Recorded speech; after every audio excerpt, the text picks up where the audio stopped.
So I want to talk to you. Happy Monday, by the way. I want to talk to you today a little bit about time management. I coach a lot of loan officers, and oftentimes I hear, they're struggling with their time. And I want to reframe a little bit what I think gets circulated around quite a bit in the coaching community, and maybe you can resonate with this.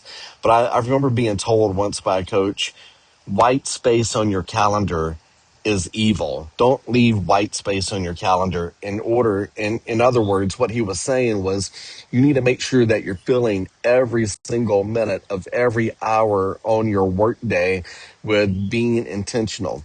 Now, look, that sounds great, right? It sounds like a good concept.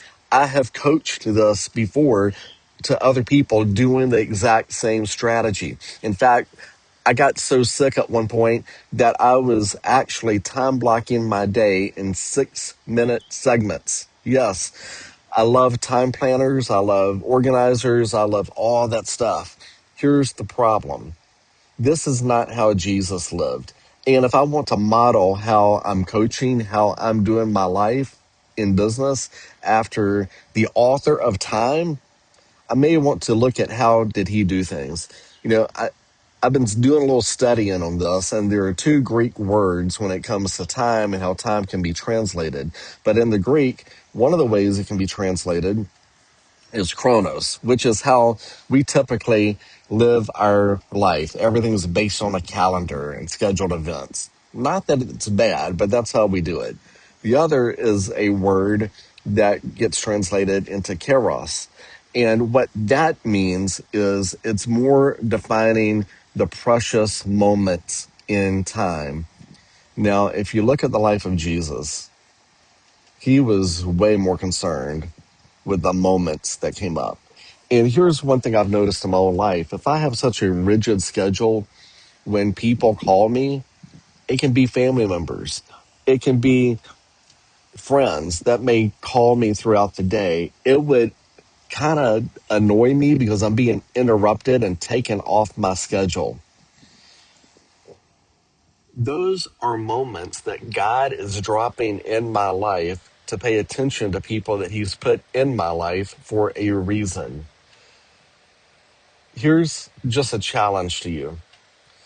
When you go through this week, look for these special moments in time and don't be so rigid in your calendar that you're not able to be there and be present with the people that God has put right directly in front of you in your life. And that may be business people, it may be clients, maybe leads, it could be your wife, it could be your kid, could be a friend that just needs you right now, right?